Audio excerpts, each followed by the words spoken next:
I'm really happy to meet you here and to share my thoughts on Mongolia's experience. And thank you for the kind introduction of me. And first of all, I would like to give you a little bit overview before I will talk a little bit about my country. After that, I would like to hear some questions from you. If you have anything interested in our experiences, please tell us, and that will also help us to lead our talk further. And after that, I will focus on those things which were the quite successful measures in my country. I know there are many people talking about democracy, rule of law, transparency, but those are just words. But putting those things into practice and running these things in real life is very different. And I would like to tell a little bit our stories when it comes to the democracy. You know about my country, one time Mongolia was the world's largest land empire. Maybe you know from history, Genghis Khan, Kublai Khan. During that time, Mongolia built the largest empire on the earth. This history lasted for many centuries, and after that, Mongolia became the second communist country. And after ruled by the communist system for 70 years, in Mongolia, in the beginning of 1990, we had a democratic transition in my country. Our democratic transition was a peaceful transition. In many countries, we saw there were the violence, but in Mongolia, there was no bloodshed. No single glass of window was shattered. That was totally peaceful. And also political transition, economic transition, social transition were all going on at the same time.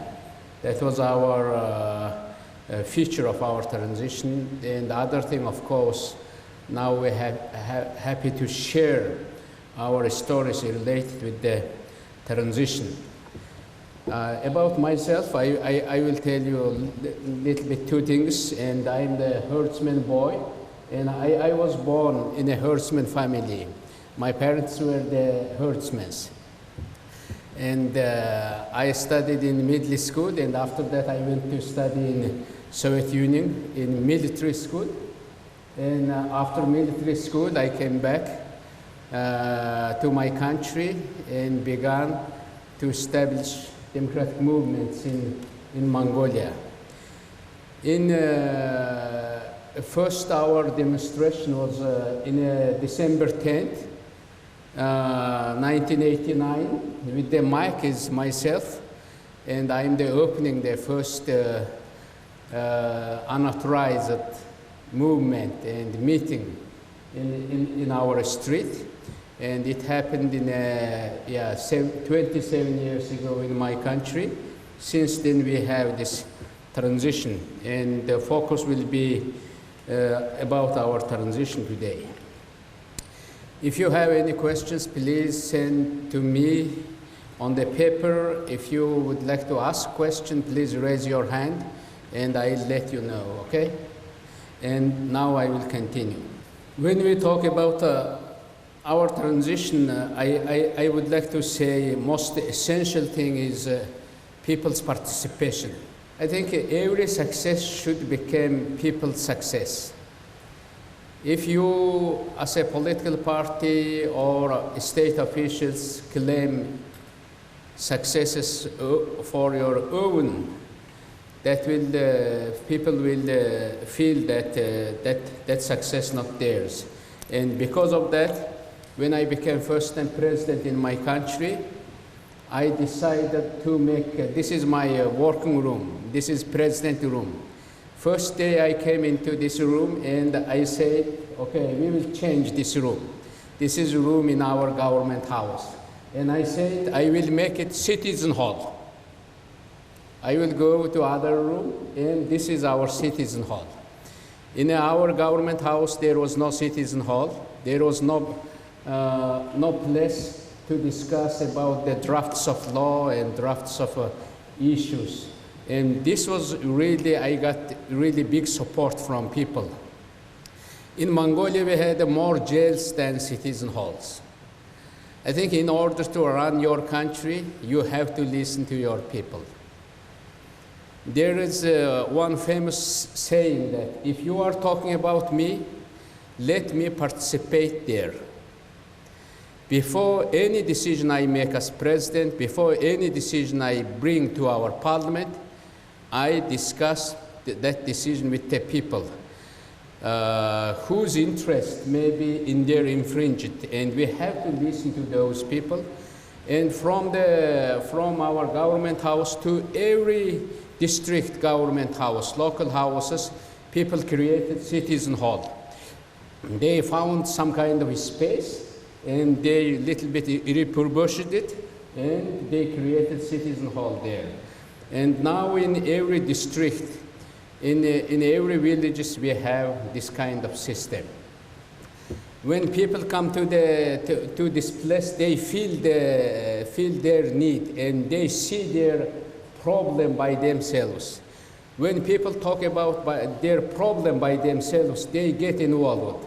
When people get involved in decision making, people tend to implement it.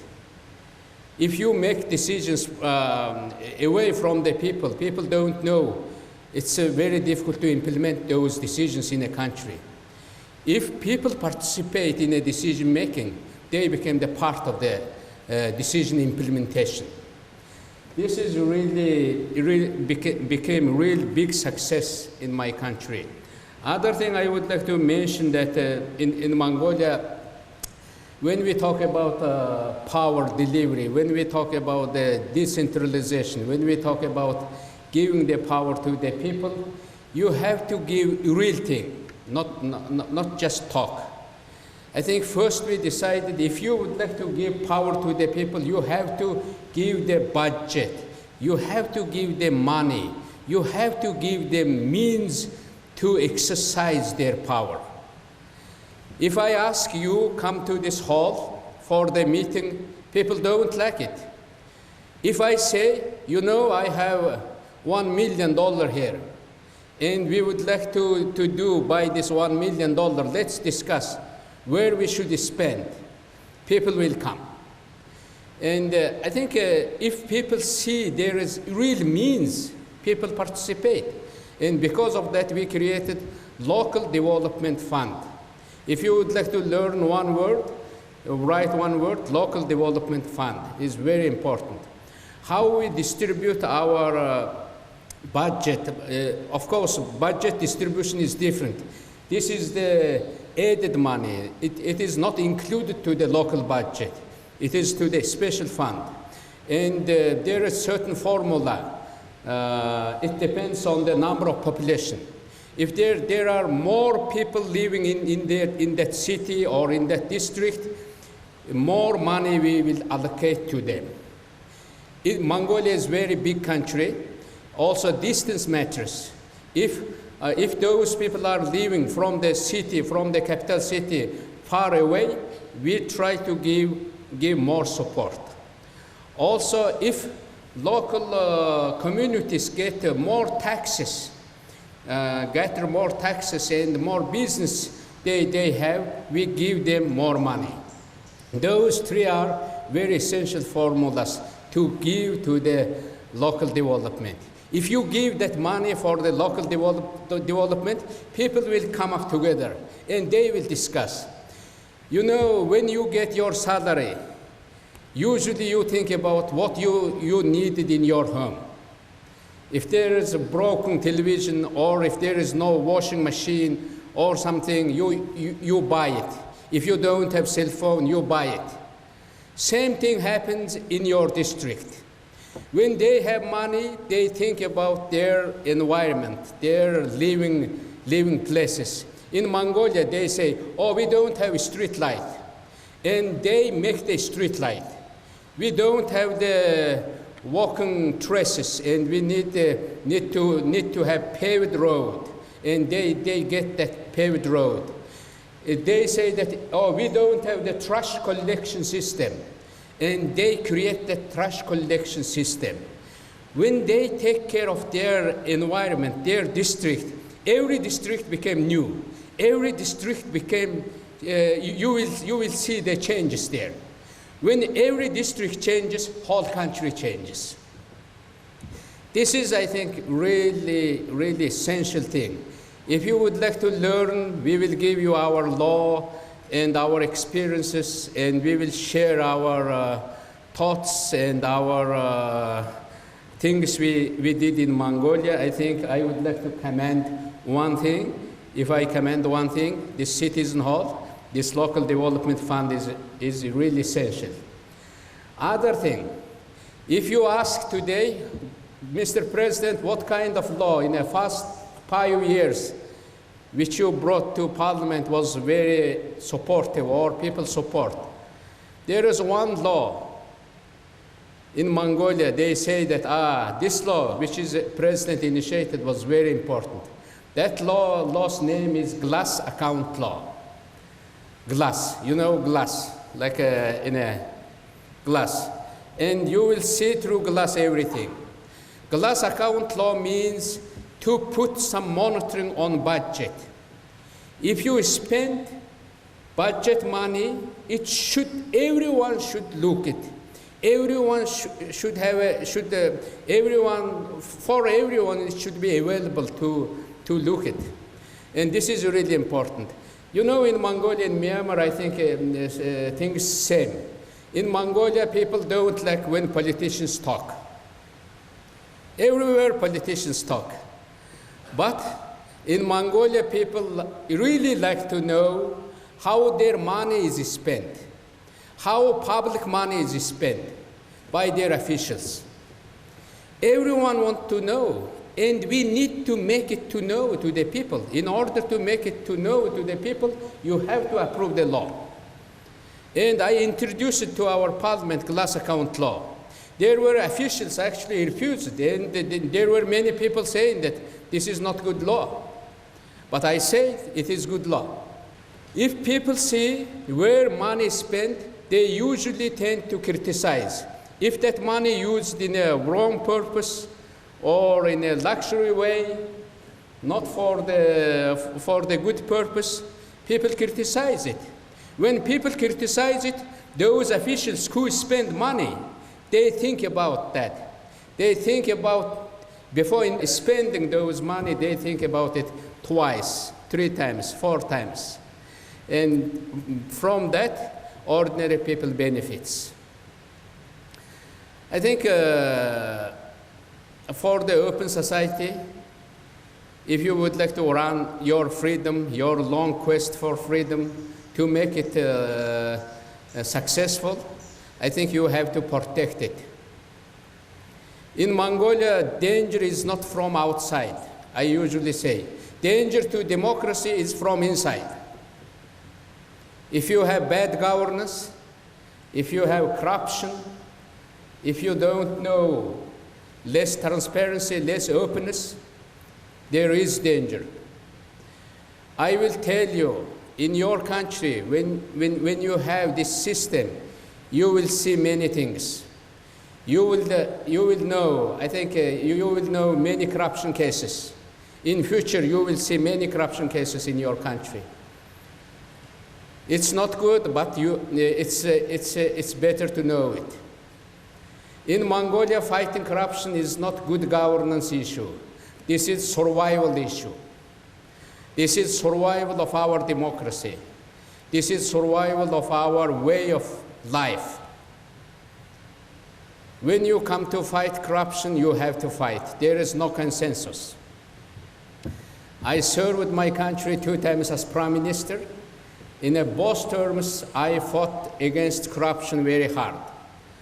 I got majority in my parliament against me. Because of that, I was 2 times dismissed by parliament, from parliament as Prime Minister. I 2 times kicked out from my office.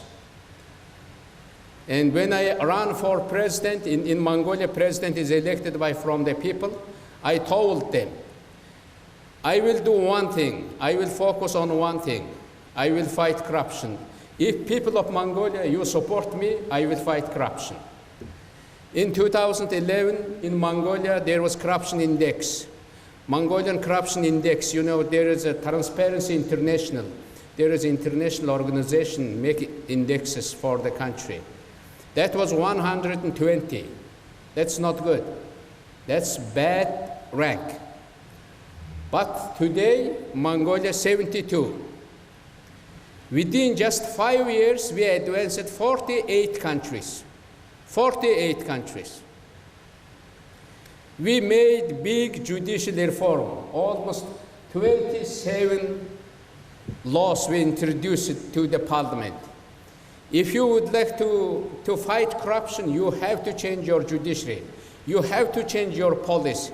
You have to change your criminal code. You have to change your procedural code. You have to train your judges, prosecutors, police. In Mongolia, during the communist time, we had a dictatorship. And our police and judges, they thought they should serve the power. But in a democracy, you have to serve for the people, not for the power. In order to do that, you have to change the mindset. One difficult thing, changing in a country, bringing change in a country, I think changing the mindset. You can change your country economically, socially, politically, but changing the mindset is very difficult. This is time-consuming. We call it almost, it needs generational change. Generational change. But you have to do it. You have to fight for it for every day. When it comes to corruption, I usually say that it's like changing the diapers for baby. You have to do it every day, every morning. You know, you are the parents. You know, when there is baby, you have to change diapers for baby every morning. If you don't change, there is dirt. This is lifetime commitment. Even in advanced democracies, even in rich countries, they have problem related with the bad governance. They have problem related with the corruption. Corruption problem is not only Mongolian or Myanmar problem. It's not our problem. It's worldwide problem. But fighting against it, it's, I think, very useful. And that glass account law actually helping us. If you would like to have one law, which would like, Mr. President, if you would like to recommend one law, I will recommend this law, glass account law. Some people say that, in order to have this law, we need to prepare things. Many people think that ordinary people, usually state officials think that ordinary people are like students, like babies, like children. They need some training. But that's wrong. That's wrong. If you give to the ordinary people their right, their means to live, people learn very quickly.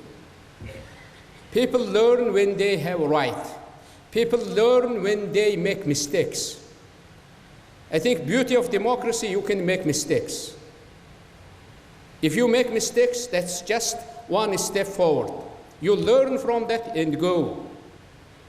In a dictatorship, if you make mistakes, sometimes it causes a jail term or life. But in a democracy, in freedom, mistake, that's one step to forward. Because of that, ordinary people like the democracy, ordinary people like the freedom.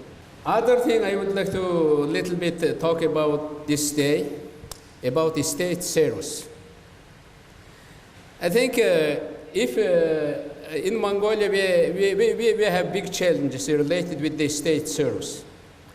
If state service became the player, if state service became the creator in your country, if state became the one of the players, that's not good.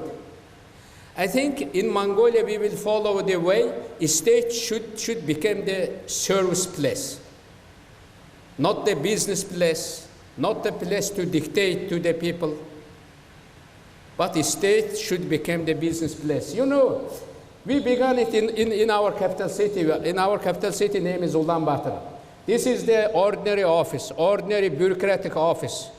In every country, if you go, there is door, there is a behind door, one bureaucrat sitting there, 2 or 3 bureaucrats sitting there, and they say we are serving for the people. But this is not good. And we decided to change it. We decided to change. Now you will notice. This is the marketplace. This is the one big shopping mall in Ulaanbaatar. We brought that state service from those rooms. We brought it to the shopping mall. Our mayor of Ulaanbaatar rented a space in a shopping mall.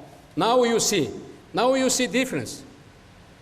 They rented shopping mall and they put those people in there, and those citizens coming to there, you know, for the permission to open a restaurant, for the permission to build a hotel, for the permission, you know, for the land lease. Even you born, you have to birth certificate. If you graduate your school, you need graduation certificate. All those certificates there, all those licenses there, not in a bureaucrat's office.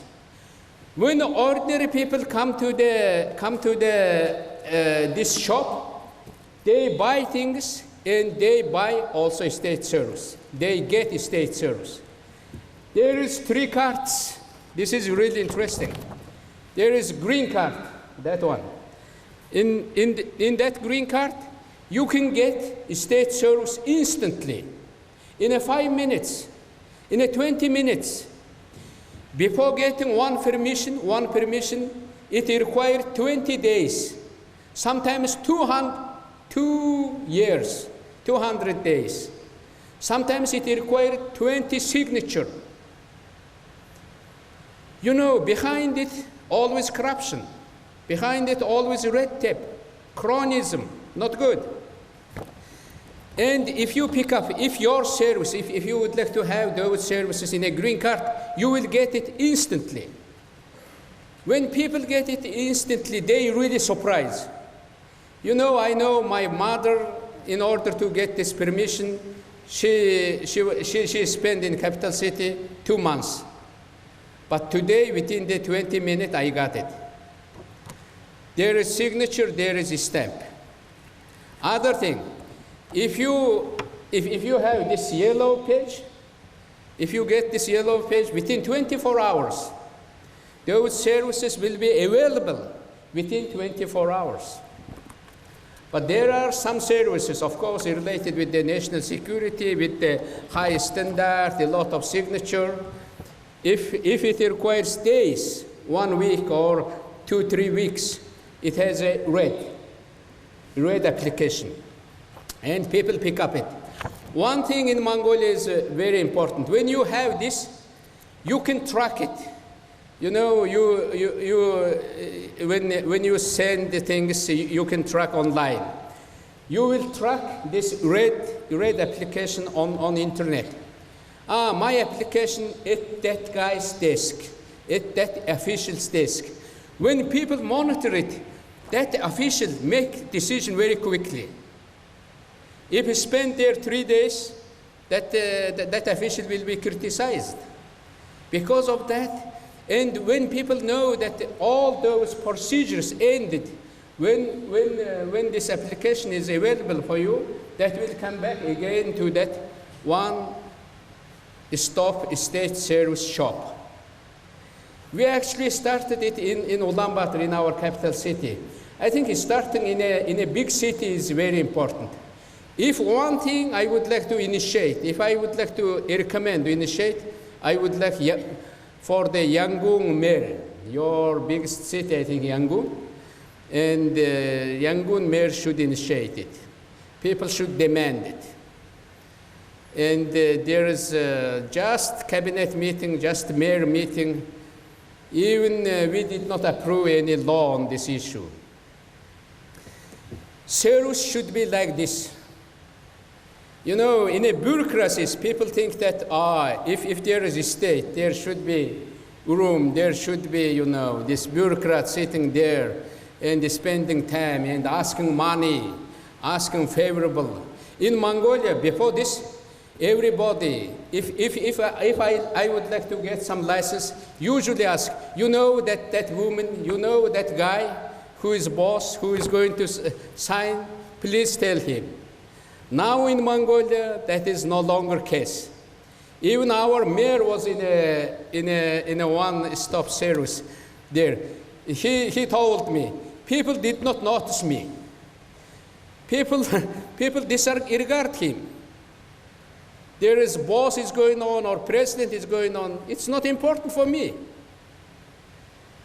If I need that service, I will get it. That is one of the important things I think we have to do together. If you have questions, please raise your hand. Raise your hand. Be brave. Huh? We asked the people about this service. Do you like this service? 96% of the respondents, 96% of the people who answered to that, they say this is good service. This is more than good service, 96%. There is no state politics supported by 96%. It's impossible in an open country, in a democratic country. Other thing, I would like to focus a little bit on land development issue. This is the way people are living there. That new white building, that new white building was built within 2 years. There was our own traditional dwelling, we call it ger, this one. And if you give to the people, you have to give this kind of things to the people. In Mongolia, land-related business, land development business was very corrupted business, very bad business. We changed it. We put every land to be developed, we put it into the online. Everyone knows this piece of land is for development. This land is available for development. If there are some companies, corporations want to have that land, they have to go for the auction. They have to go for the auction. And that one is also newly developed buildings. And you see there are one family in one fence. If 10 family come, 100 family come, they come together. We say that, hey guys, meet together, your 100 family, how much land you have? They have the rented land rent. And they come together and they discuss. Okay, from here, we would like to live in that apartment. I want that apartment. And they come up together and they form some kind of company. And by the market price, they make their land price. Okay, our land costs maybe $5 million or $500,000. And we will put this land for the market.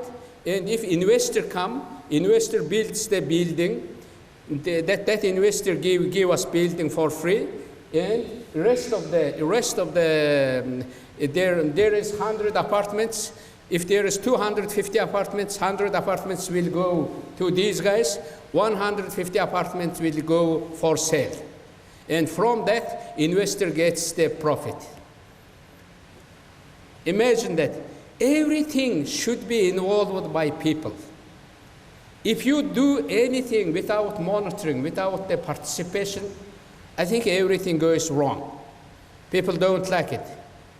When you have this kind of construction, when you have this kind of job, now in Ulaanbaatar we have our capital city parliament. Now in Mongolia we are having the parliament election and also local elections for the local parliament. Now in Ulaanbaatar, people are asking, is this mayor going to stay there? Is this team going to stay there? I would like to continue this kind of construction or planning. I would like to have this. Is this policy will be stable there? This is the also guaranteed for your countries, for your who are in power, that actually guaranteed re-election or longevity. If you do good thing for your people, people will support you. One thing in the open society, when we entered to open society, there was big frustration. I know in your country you are expecting a lot from the new government.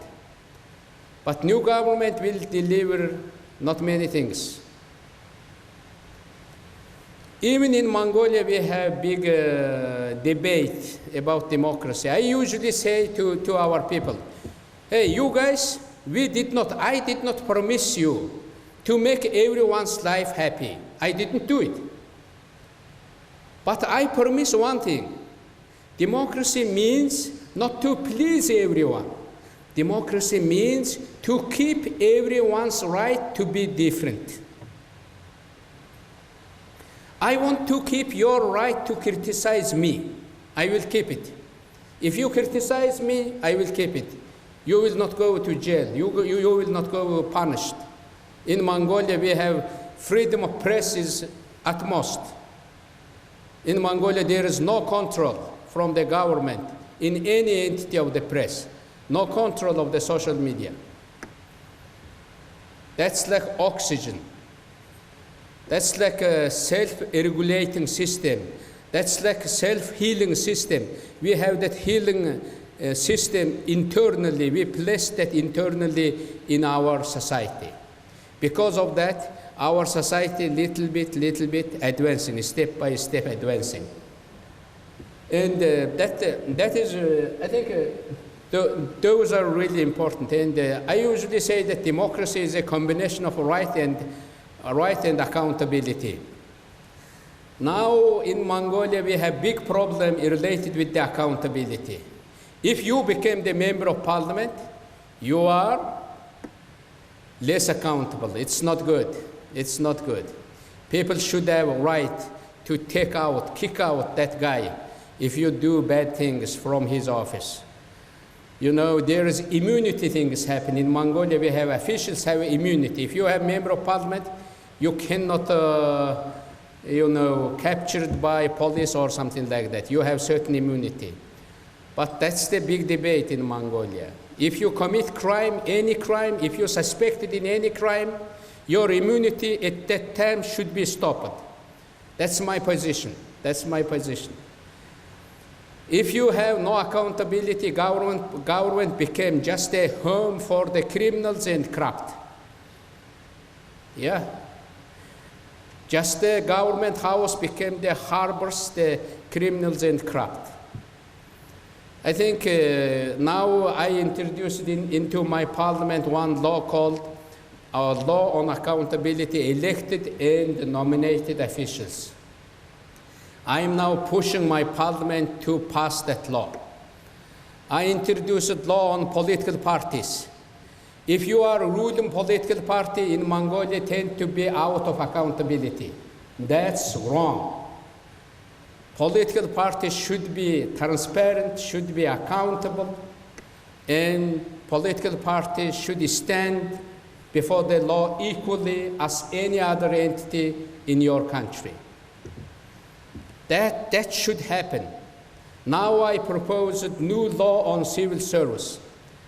One day in Myanmar, there will be big headlines, partisan issues, you know. Oh, if this party came into power, their people get the job. There is no merit system. In Mongolia, we have that problem. No merit system is important. But if you are a member of my party, if you are loyal to me, you will serve here. That's not good. That's not good. We have to change it. We have to change it.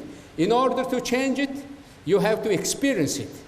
In order to experience it, you have to keep your society open, your people's eye open. When people's eye open, people learn it. When people's eye open, people learn it, and when people learn it, people fix it. People demand to fix it. Means that you will see why we did those measures. We found it through our tears, through our failures, through our frustration, through our toil. 27 years, there are many, many problems. Many people think that if you have democracy, one day will be your life very nice, very good. No, it will happen. Only one day or only country will succeed if everyone work very hard. If I'm president, I should work very hard. Our state officials should work very hard. Our ordinary citizens should work very hard. You have to take care of your family. You have to take care of yourself. If there is some needed help for the elderly, for the children, for women, for disabled people, the state should help them. But the primary responsibility to take care of your family is you. I usually say that democracy means you have to believe in yourself. I have nothing to teach to others, but I have something to share to others, to share with others. If you believe in yourself, I think nobody will work for Myanmar hard than Myanmar people. Oh, foreign investment will come, save our country. That will not happen. Equal treatment of the businesses is really important. You have to support your domestic business, a small, medium-sized business. In Mongolia, there is one fight. Every time every time new government, there is campaign in Mongolia going on, eliminating the permissions, eliminating the licenses. I think states tend to create licenses. Officials tend to create permissions. Behind that, they hide their face, and through that, they make money. That's not good. In Mongolia, we have policy. 1/3 of licenses should be eliminated without any thought. 1/3 of licenses should go to the NGO, non-governmental organizations, or to the businesses. 1/3 of licenses can be kept because of the national interest, because of the special requirements and those things. When I became the prime minister in Mongolia, what I did, first thing I did, those all the regulations on paper, those all the regulations, all the resolutions, first thing I tear down it like this, tear down it, and put into the trash. If you make one new regulation, you will stop 2 more old regulations. I think this is a really important thing. I think every year you have to do it. This is a other thing. If you want, I cannot talk everything. This is 27 years business, 1 hour talk. It's impossible. It's impossible. If you would like to go, you can go to my website. President MN. There is a website that they will show it. That's easy. President MN in English. Most of my speeches, most of my presentations in English. Please go there. Our parliament is open. In Parliament MN, most of the laws which I talked about, most of the regulations changes there. MN, President MN, Parliament MN. In Mongolia, I initiated, when I elected second term as president in my country, I initiated called initiative from big government to smart government. You see this one, you see this? This is the one of the earliest phone, mobile phone, you know that. It was in Mongolia around 10 years ago. We had mobile phone like this. Now you have phone. Yeah. Now you have this kind of things. I think technology became smaller. Technology became smarter. You see those two? Government tend to be bigger. Government tend to be bureaucratic. In order to change your government, you have to change. You have to bring that technology. My philosophy, in a modern society, government should become smaller. Government should become more efficient. Government should use technology. Government house should become like that. Government should become like dispatcher. You know, dispatcher there is. I like the air crew. If you go to the airplane, you will see air crew. There is no big bureaucratic system in an airplane. There is pilot. There is the people who are serving. There is safety. There is service. I think government should perform like air crew. In Mongolia, that's the principle. That's the demand I ask from the people. If you would like to follow this initiative, we have this initiative here. Other thing I would like to say that many people think that challenge usually come after, if you respond to one challenge, there will be other challenge. That's true, but usually when I say from my political life, challenges come together, usually, set of challenges.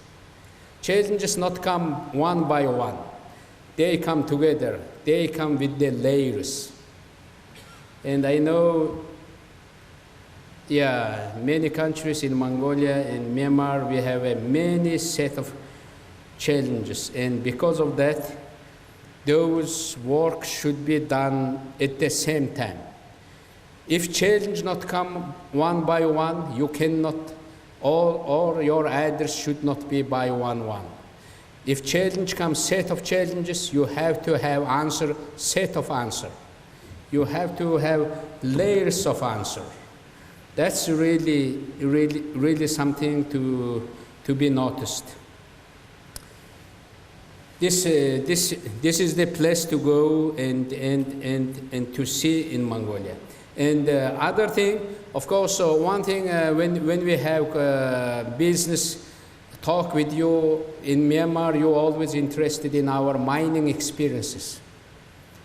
Mongolia is also a mining country. What's happening in Mongolia now, we have big environmental problem in Mongolia. Most of our mines in the Gobi Desert, lack of water. When they develop big mining, usually they harm the environment. Usually local people, they don't like it. And you have to have that kind of tough conversation.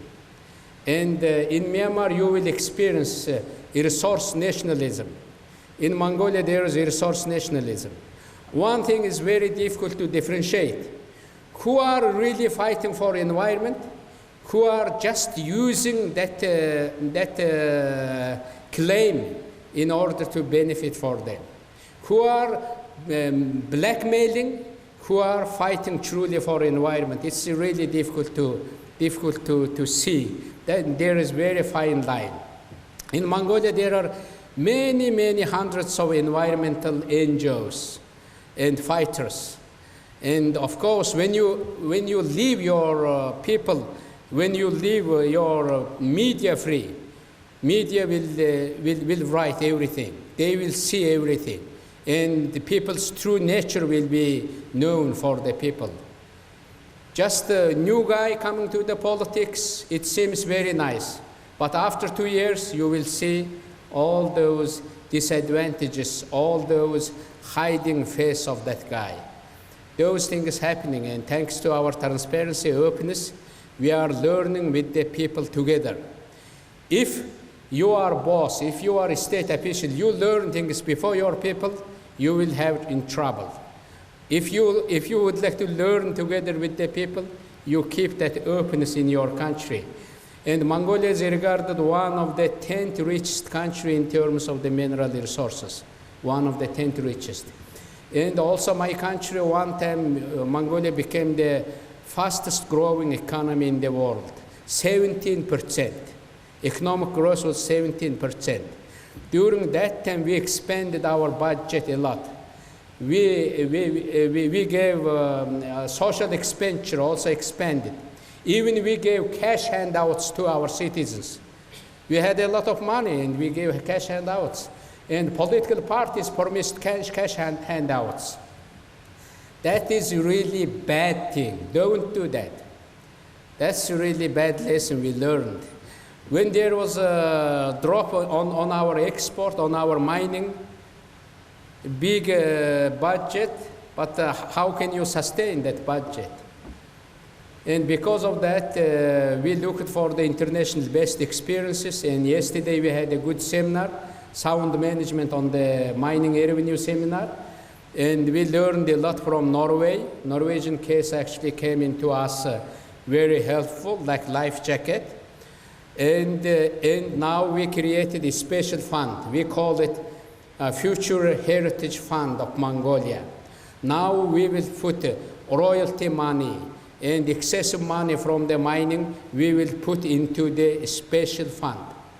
And we will keep it, and we will invest it in a profitable terms. And I think if you are a good leader, you have to leave savings for your people. If you are a bad leader, you will leave the debt for the people. D-E-V-T, debt. And you have to leave savings, and you have to leave more opportunities. And I think your legislator will have that law in place, and in order to have that, I think there needs to be done a lot of things. In a mining, I think this is one thing. Other thing, of course, joining to the extractive transparency initiative, we call it, and Mongolia joined to that, and all mining companies update their profit, their expenditure, their taxes online. In Mongolia, you have to require. Maybe in your country there are many investors, how much they invested, how much they are taking out, how much they are getting profit, you don't know. That's not good. That extractive international transparency initiative is one initiative. Through that you can monitor everything. If you monitor everything, you will get taxes, you will get royalties. No special treatment again.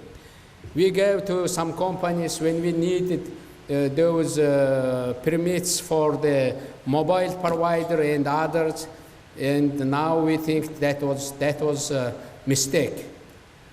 I think giving those things to your local or your national companies is better. If there is good business, if there is good production, I think supporting your local businesses is better. In terms of the mining, in Mongolia we export a lot of raw materials. That's not good.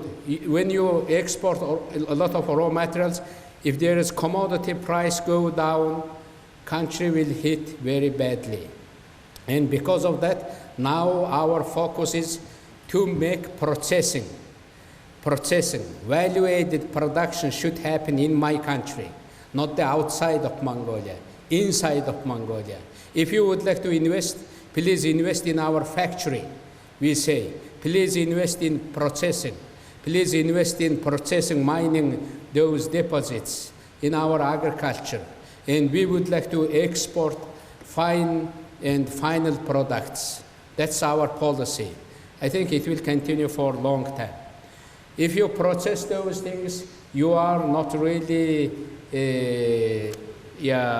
suspected, or you are not really prone for the crisis.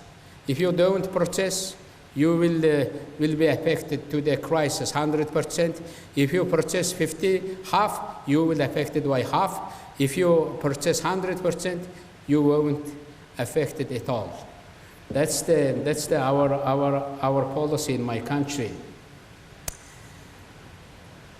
I would like to hear one big, loud applause. Give me applause, guys. You are sitting so quiet and not applauding, not responding. In Mongolia, if I talk, people usually ask questions and shouting and applauding. If you have a question, please. We have now actually 10 minutes. Raise hand. Here is one brave guy. Please, give the mic. I just want to know, you mentioned about the people participation. Because in our country we have a lot of missionaries, a lot of minority. So sometimes we try to get participation. It may be a little difficult in our country. So I want to know, in your country, is there any minority or any missionaries in your country? How many missionaries? Mongolia is mostly homogeneous country. 90% of our citizens are Mongolians. In Mongolia, you know, we have 3 million people, 1.5 million square kilometer land, 60 million cattle. That's the numbers. 2 big neighbors, Russian Federation and People's Republic of China. And 10% is Kazakh people. We have Muslim people in Mongolia, and we live very peacefully together. And I think I usually say that not every democracy should not look like the same. There is no need. Every democracy, I think, should be different, because every country have a different reality. Every country is different. But there is common trend, I usually say, respecting human rights. If you would like to build successful society, respect human rights. I usually say that democracy is not the form or recept for every country. I usually say that democracy is just an open platform. How to run your society successfully. This is an open discussion. This is just an open discussion, but this is not a scam or something like that. Because of that, I think every democracy should not look like the same. And respecting human rights, rule of law, accountability, I think it's really important. You have to ask responsibility from your people who are in power. Civic participation. If you would like to advance together, make one step together, let people participate. If you know your problem, if the other people don't know, you cannot make that step. I usually say that good thing takes long time. Good thing. But in order to make things bad, it happens very quickly. If you would like to make it, good thing actually requires sweat, toil, and everything, and time. And one step, if you make one step as a nation together, that's the success. And because of that, civic participation is really, really important. And of course, other thing, openness and transparency. I think we always win from openness and transparency. And also one thing, when you have civic participation, no exclusion. Civic participation means to talk to your people, that's it. Just sit down and talking to your people. Hey guys, no guns, just talk. In Mongolia we say, people get understanding through your tanga, not through your gun. In Mongolia we have say, if you talk, people, when people come together, many people come together, they try to talk good things. They try to talk something when their interests are common. When you got that common ground, you are beginning. I think in order to find consensus, I think openness and talk, negotiation is really important. I hope this thing is happening here in Myanmar, and those are maybe open trends. I want to know how to control for the corrections in your countries. How to control? Correction. Exploration. Correction. In Mongolia, in order to control corruption, I think there are many things should be done. One, anti-corruption law. We adopted anti-corruption law. We joined the United Nations Anti-Corruption Convention. If in a country there is less support, you have to join to the international best practices. This is one way to address this issue. We joined Anti-Corruption UN Convention, Anti-Corruption Law. We created independent anti-corruption agency, only working with those people who commit corruption. Usually corruption is the crime which committed by the high officials, which have money, which have connection, who are disregard the law. There are not many. Because of that, you have to register every position.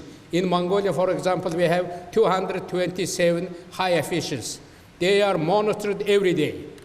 You have to register those guys and monitor every day. That's something you have to do. And income declaration is really important. We see there are many development going on, but you have to declare it. If you don't want trouble for yourself, I usually say for politicians, go away from politics. Why we brought democracy? We brought democracy because everyone, you can do things in every places. Don't go to politics. If you fear responsibility, go away from politics. That's it. People make politics dirty when they think about money. If people think about money put in a first interest, usually country interest becomes second. Yeah? If people think about more money, they usually think about their country, their people at the low level. That's not good. That's not politicians do. I'm the herdsman boy. I don't need big wealth. We had a very modest life. I have 7 brothers. We had a very modest life.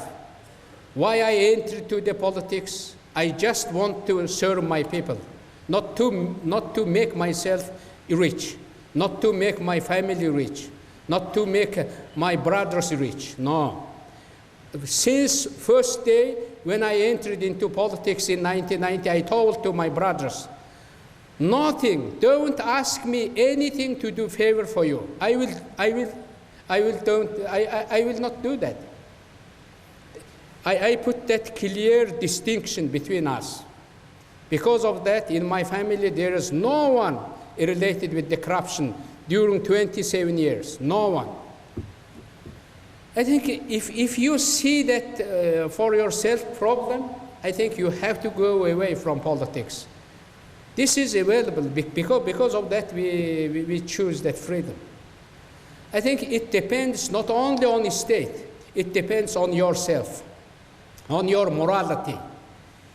There is saying, if you are a moral person, you will be moral even during darkness, yeah? If you are a moral person, even nobody watches you, you should be moral.